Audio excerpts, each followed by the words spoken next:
ሰላም ጤና ይስጥልን የክንፋን መረጃ ቤተሰቦቻችን የተመረጡና ወቅታዊ ዜናዎችን ይዘንላችሁ መጥተናል። አብራችሁን ቆዩ።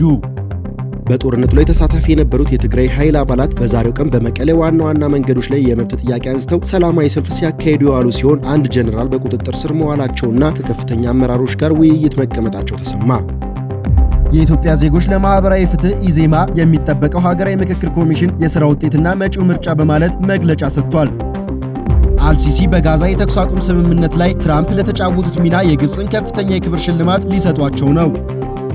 እነዚህንና አዳዲስ ዜናዎችን ይዘንላችሁ መጥተናል። አብራችሁን ቆዩ። ቻናላችንን ላይክ፣ ሼር፣ ሰብስክራይብ በማድረግ የደውል ምልክቱን በመጫን ይጀምሩት።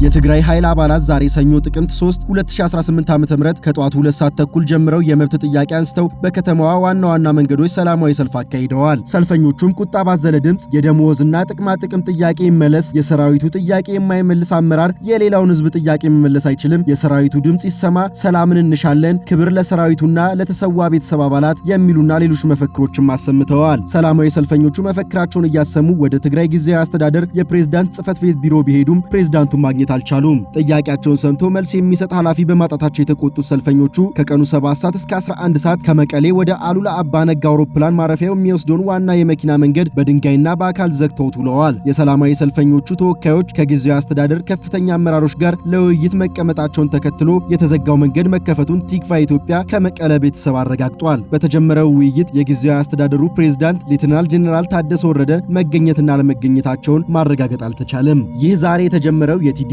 ታጋዮች ተቃውሞ ሰልፍ እንደቀጠለ ሲሆን አንድ ከፍተኛ የትግራይ ጀነራል መታገታቸውም እየተነገረ ነው። መዲድ በሚል ቅጽል ስም የሚታወቁት ጀነራል ዮሐንስ ወልደ ጊዮርጊስ በተቃዋሚ ታጋዮች ቁጥጥር ስር መዋላቸው ከመቀለ እየወጡ ያሉ መረጃዎች ያስረዳሉ። አብዛኞቹ የመቀለ አውራ ጎዳናዎች ተዘግተው የተቃውሞ ሰልፍ የቀጠለ ሲሆን ሰልፉን ያስተባበሩ በሚል 7 ከፍተኛ ሰራዊት አዛዦች በቁጥጥር ስር እንዲውሉ ከጊዜያዊ የትግራይ አስተዳደር መመሪያ ተሰጥቷልም ተብሏል።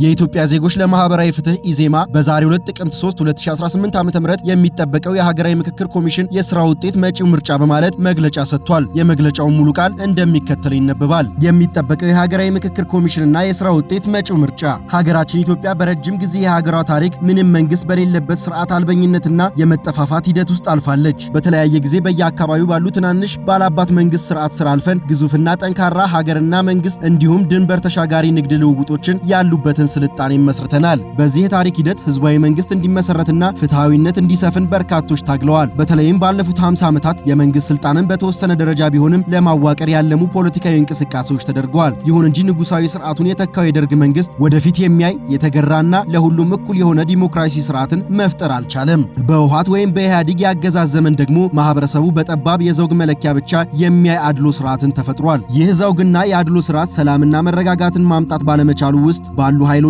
ህዝባዊ አመጽ ለመለወጥ የተዘጋጀ የሚመስል መንግስትን ፈጥሮ ለ3 ዓመት በሽግግር መንግስት ሀገሪቱን አስተዳድሯል። በእነዚህ 3 ዓመታት በለውጥ መንግስት ስር ተስፋ ሰጪ ምልክቶች ታይተዋል። ይሁን እንጂ የሀገርን ሉዓላዊነትና የግዛት አንድነት የሚፈታተኑ እንዲሁም የማዕከላዊ መንግስትን ቅቡልነት የሚያሳጡ ከፍተኛ ቀውሶችም ተከስተዋል። እንደ ሀገር በእነዚህ አስጨናቂ ክስተቶች አልፈን 6ኛውን ሀገር አቀፍ ምርጫም አድርገናል። ፓርቲያችን ኢዜማ በወቅቱ የገለጻቸው በርካታ ችግሮች እንዳሉ ሆነው አንጻራዊ ቅቡልነት ያለው ማዕከላዊ መንግስት መመስረቱን ግን አልተቃወመም ነበር። ሀገር በጦርነት መካከል እያለፈች በነበረችበት በዚያ ቀውጢ ሰዓት ማዕከላዊ መንግስቱ የበለጠ እንዳይናጋ ሚና መወጣት የኢዜማ ተመራጭ ስልት እንደነበረም ይታወሳል። የመንግስትን መመስረት ተከትሎ ፓርቲያችን ከመንግስት የቀረበለትን በጋራ እንስራ ጥያቄ ሲቀበል ከገዢው ፓርቲ ጋር ልዩነቶች እንዳሉ ከጠቀሳቸው ጉዳዮች መካከል የሚሰራ ሀገራዊ ፖለቲካዊ ስርዓት መፍጠር ላይ በጋራ መግባባት ሊኖር እንደሚገባ በማስገንዘብ ነበር። ይህንን የልዩነት ሐሳብ ማጥበቢያ መንገድ የሆነውን እንዲሁም ሙሉ በሙሉ እንኳን ባይሆን ዋና የሚባሉ መሰረታዊ ጉዳዮች ላይ መግባባት ላይ የሚደርስ ሀገራዊ ምክክር መጀመሩን ፓርቲያችን እንደ ትልቅ ምርታና ተስፋ ሰጪ ሁኔታ ይመለከተዋል። በሂደት የታዩ ችግሮችን እየጠቆምን ልናደርግ የሚገባንን ተሳትፎ ስናደርግ ቆይተናል። ከዚህም በኋላ በቀሩት መድረኮች ተሳትፏችንን እንቀጥላለን። በዚህ በትልቅ ተስፋ የተመለከትነው ሀገራዊ ምክክር ሂደት ማህበረሰቡ በተስፋ ተሳትፎበት ከተለያዩ አቅጣጫ እየተነሱ ያሉ ሐሳቦች የቀረቡበት አጀንዳዎች የታረቀና ቅቡልነት ያለው ሀገራዊ መንግስት ከመፍጠር አንጻር ሊመጣ የሚችለውን ውጤትንም የበለጠ በጉጉት እንድንጠብቅ አድርጎናል። እስካሁን ከተደረጉ ሰፊ ክልላዊ ውይይቶች ሆነ ከተለያዩ የማህበረሰብ ክፍሎች የፖለቲካ ፓርቲ ፓርቲዎችን ጨምሮ ከቀረቡ አጀንዳዎች የምንረዳው ሀገራዊ ምክክሩ ሊመልሳቸው ከሚሞክራቸው ጉዳዮች ውስጥ የምርጫ አካሄድና በጥቅሉ የፖለቲካ ስርዓት ሊቀይር የሚችል ለምሳሌ ተመጣጣኝ ውክልና፣ ፕሬዝዳንታዊ ስርዓት ወዘተ አጀንዳዎች ውስጥ ይገኙበታል። ይህ በእንዲህ እንዳለ በያዝነው ዓመት በመጪዎቹ ወራት ህገ መንግስታዊ ጊዜውን ጠብቆ የሚደረገውን 7ኛው ሀገራዊ አቀፍ ምርጫ እንዲሁም ከላይ ከተጠቀሰው ሀገራዊ ምክክር ሁነት ጋር ተደርቦ የሚመጣ ሆኖ እናገኘዋለን። ይህ ሁኔታ ብዙ ወሳኝና ተያያዥ ጥያቄዎችንም ይዞ ይመጣል። እነኚህም አንደኛ፣ መጪው ምርጫ የሚደረገው ከዚህ በፊት በነበረውና የምርጫዎቹ ተአማኝነት የህዝብን እውነተኛ ውክልና ጥያቄ ውስጥ የከተተ ወይም ስለዚህም በሀገራዊ ምክክር ለመመለስ የሚሞከረው ስርዓት ነው ወይስ ሀገራዊ ምክክሩ በስምምነት የሚቀይራቸው ከፖለቲካና ከምርጫው ስርዓት ጋር የተያያዙ ጉዳዮች ባካተተ ሁኔታ በአዲስ መልክ ነው የሚካሄደው? ሁለተኛ፣ በአዲስ መልክ ነው የሚካሄደው ከተባለ ሀገራዊ ምክክሩ በጊዜው ጨርሶና በዚህ ስምምነት ውስጥ የተካተቱ ጉዳዮች ህጋዊ መሰረት ሰጥቶ ለምሳሌ በህዝብ ውሳኔ የሚወሰኑ ጉዳዮች ቢኖሩ በአዲስ መልክ ምርጫ ለማካሄድ ምርጫው በተቀመጠለት ጊዜ መጠናቀቅ ይችላል ወይ? ሶስተኛ፣ ያለው ጊዜ በቂ አይደለም ከተባለስ ይህን ብዙ ተስፋ የተጣለበትን የሀገራዊ ምክክር ውሳኔዎች ለቀጣይ 5 ዓመታት በዝምታ ሊታለፍ ነው ወይስ ጊዜውን ለማሳጠር የሚወሰድ ህጋዊ መንገዶች አሉ? የሚሉትን ጥያቄዎች በየጊዜው ውይይት ሊደረግባቸው የሚገባና መልስ የሚሹ ጥያቄዎች ናቸው። ይህንን ሀገር አቀፍ ምርጫ ልናሳካው ከምንፈልገው ዓላማ አንጻር በመመልከት እነዚህን የጊዜ ግብግብ ውስጥ የገቡ ተመጋጋቢ ሀገራዊ ጉዳዮች እንዴት ቢጓዙ የተሻለ ይሆናል? ይህንን በማድረግ ሂደት የሚነሱ ተግዳሮቶች በምን አይነት መንገድ ሊፈቱ ይችላሉ? የሚለውን መንግስት፣ የሀገራዊ ምክክር ኮሚሽኑ፣ የብሔራዊ ምርጫ ቦርድ፣ የህግ ባለሙያዎች፣ የአደባባይ ምሁራንና ሌሎች ባለድርሻ አካላት እንደየሚናቸው መወያያ እንዲያደርጉት ፓርቲያችን ጥሪ ያቀርባል። ኢዜማ በዚህ ዙሪያ በቅርቡ መሰል ውይይት በማድረግ አቋሙን እንደሚያሳውቅ ለመግለጽም ይወዳል። በዚህ ወቅት ዋነኛ የፖለቲካ መወያያ ነጥብ መሆን የሚገባው ሀገራዊ ምክክርና ሀገራዊ ምርጫው እንዴት ዓላማቸውን ሊያሳኩ በሚችሉበት ሁኔታ ሊከናወኑ ይገባል የሚለው ጉዳይ ነው። ሀገራዊ ምርጫውም ሆነ ሀገራዊ ምክክሩ በይድረስ አከናውኖ ዓላማቸውን እንዳይስቱ ማድረግ ትኩረት ሊሰጥበት የሚገባ ጉዳይ እንደሆነ ለማስታወስ እንወዳለን። የኢትዮጵያ ዜጎች ለማህበራዊ ፍትህ ኢዜማ ጥቅምት 3 2018 ዓ.ም። አልሲሲ በጋዛ የተኩስ አቁም ስምምነት ላይ ትራምፕ ለተጫወቱት ሚና የግብፅን ከፍተኛ የክብር ሽልማት ሊሰጧቸው ነው። የግብፁ ፕሬዝዳንት አብዱል ፈታህ አልሲሲ የአሜሪካው ፕሬዝዳንት ዶናልድ ትራምፕ በጋዛ ሰላም በማስፈንና ጦርነቱን በማስቆም ረገድ ላሳዩት ሚና እውቅና ለመስጠት በአገሪቱ ከፍተኛ የሆነውን ናይል ካላር የተሰኘ የክብር ሽልማት ለመስጠት መወሰናቸውን የግብፅ መገናኛ ብዙሃን ዘገቡ። ይህ የተገለጸው የግብፁ ፕሬዝዳንት አብዱል ፈታህ አልሲሲ በታላቁ የኢትዮጵያ ህዳሴ ግድብ ላይ ማስጠንቀቂያ የሰጡት ቪዲዮ መልእክት ከተለቀቀ ከአንድ ቀን በኋላ ነው። አልሲሲ በመልእክታቸው ግብፅ የውሃ ነቷን ለማስጠበቅ አስፈላጊ የሆኑትን እርምጃዎች ሁሉ እንደምትወስድ ገልጸዋል። የአሜሪካው ፕሬዝዳንት ዶናልድ ትራምፕ የአሜሪካ መንግስት ታላቁን የኢትዮጵያ ህዳሴ ግድብ ግንባታ በገንዘብ እንደደገፈ በተደጋጋሚ ሲናገሩም ቆይተዋል። ለአብነትም ባሳለፍነው ዓመት ሐምሌ ወር ላይ በዋይት ሃውስ ከሪፐብሊካን ሴናተሮች ጋር በነበራቸው የራት ግብዣ ወቅት ግድቡ በአብዛኛው በአሜሪካ ገንዘብ መገንባቱን ለሶስተኛ ጊዜ ደግሞ ተናግረዋል። እውነታው ግን ታላቁ የኢትዮጵያ ህዳሴ ግድብ ሙሉ በሙሉ በኢትዮጵያ ህዝብ መዋጮና በሀገር ውስጥ ባለሀብቶች የተገነባ ነው። ግድቡም የግብፅን የውሃ ደህንነት አደጋ ላይ የሚጥል አይደለም።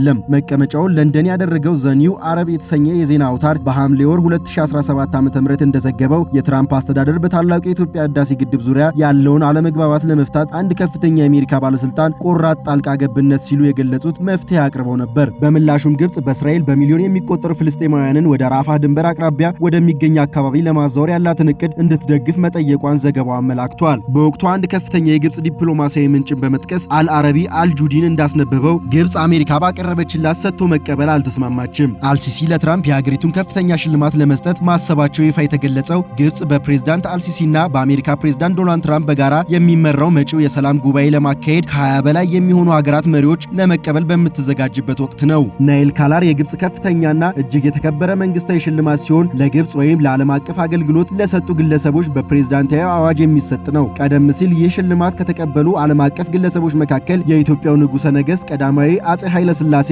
የዮርዳኖሱ ንጉሥ ሁሴን፣ ግርማዊት ዳግማዊት ንግሥት ኤልሳቤጥ እና የቀድሞ የአሜሪካ ፕሬዝዳንት ጂሚ ካርተር ይገኙበታል። ግብፅ ለትራምፕ የሀገሪቱን ከፍተኛ ሽልማት የምትሰጠው በኢትዮጵያና በግብፅ መካከል በታላቁ ህዳሴ ግድብ ዙሪያ ያለው ውጥረት በተባባሰበት ወቅት ነው። የግብፁ ፕሬዝዳንት አብዱል ፈታህ አልሲሲ ትላንት እሁድ ግብፅ በኢትዮጵያ በኩል ለሚታየው ኃላፊነት የጎደለው አካሄድ እጇን አጣጥፋ አትቀመጥም፣ የውሃ ጥቅሟንና ደህንነቷን ለማስጠበቅ አስፈላጊ የሆኑትን እርምጃዎች ሁሉ ትወስዳለችም ብለዋል። ግብፅ ከሰሞኑ ኢትዮጵያ በግድቡ ላይ የምታደርገው የተናጠል የውሃ አጠቃቀም አጠቃቀም ያልተገባና ኃላፊነት የጎደለው ነው በማለት ክስ አቅርባም ነበር። ይህም በሱዳን ያለውን የጎርፍ መጠን እንዳባባሰውና ለግብጽም ቀጥተኛ ስጋት መፍጠሩን ተናግራለች። በምላሹም ኢትዮጵያ ግብጽ በውሃና መስኖ ሚኒስቴር በኩል በሱዳን የተከሰተው ጎርፍ ከታላቁ የኢትዮጵያ ህዳሴ ግድብ በማያያዝ ያቀረበችውን ውንጀላ መሰረተ ቢስና የተዛባ መረጃ ስትል ውድቅ ማድረጓም ይታወሳል። የኢትዮጵያ ውሃና ኢነርጂ ሚኒስቴር መስከረም 24 ቀን 2018 ዓ.ም ባወጣው መግለጫ የግብጽ ውንጀላ መሰረተ ቢስና ከእውነት ጋር የሚጣረስ ብሎታል። ከታላቁ የኢትዮጵያ ህዳሴ ግድብና ከአባይ ወንዝ ጋር በተያያዘ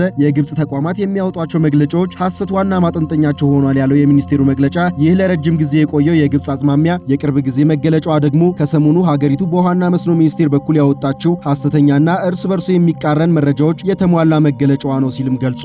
በዚህም የህዳሴ ግድቡ ከመገንባቱ በፊት የነበረው የአባይ ወንዝ የውሃ ፍሰት ታሪካዊ መረጃ አሁን ካለው የውሃ ፍሰት ጋር ማነጻጸር እውነታው የት እንዳለ በግልጽ ያሳያል ያለው የውሃና ኢነርጂ ሚኒስቴር መግለጫ ለአብነትም በሱዳን ለ93 ተከታታይ ዓመታት የተመዘገበው የውሃ ፍሰት መረጃ እንደሚያመለክተው ግድቡ ከመገንባቱ በፊት በነበሩት ዓመታት በነሐሴ ወር ከ800 ሚሊዮን ሜትር ኪዩብ በላይ እንዲሁም በመስከረም ወር ደግሞ ከ750 ሚሊዮን ሜትር ኪዩብ በላይ እንደሚደርስ ከፍተኛ የጎርፍ መጠን የሚመዘገብበትም ጊዜም አለ ብሏል። በአንጻሩ ከህዳሴ ግድብ ፕሮጀክት መጠናቀቅ በኋላ በነሐሴና በመስከረም ወር የተለቀቀ አማካኝ የቀን የውሃ መጠን በቅደም ተከተል 154.7 ሚሊዮን ሜትር ኪዩብ እና 472 ሚሊዮን ሜትር ኪዩብ ነው ሲል ጠቅሶ ቁጥሮቹ በራሳቸው እውነታን ይናገራሉ ሲልም ጠቁሟል። በዚህም ግድቡ ተመጣጣኝ የውሃ ፍሰት እንዲኖር በማድረግ በሱዳንና በታችኛው ተፋሰስ ሀገራት የሚደርሰውን አማካኝ ከፍተኛ የጎርፍ መጠን የሚያስከትል ጉዳት መቀነስ እንዳስቻለ መግለጫው አመላክቷል። መግለጫው አያይዞም ግድቡ ባይኖር ኖሮ ባለፈው የክረምት ወር በኢትዮጵያ ከፍተኛ ቦታዎች የጣለው ከባድ ዝናብ በሱዳንና ግብጽ በሰውና ንብረት ላይ ከፍተኛ ውድመት ሊያስከትል ይችል ነበር ያለው መግለጫው ዓመቱን ሙሉ ቁጥጥር የተደረገበት ፍሰት የሚያገኙት የታችኛው ተፋሰስ ሀገራት የህዳሴ ግድብ ግንባታ ተጠቃሚዎች ናቸው ሲልም አስታውቋል።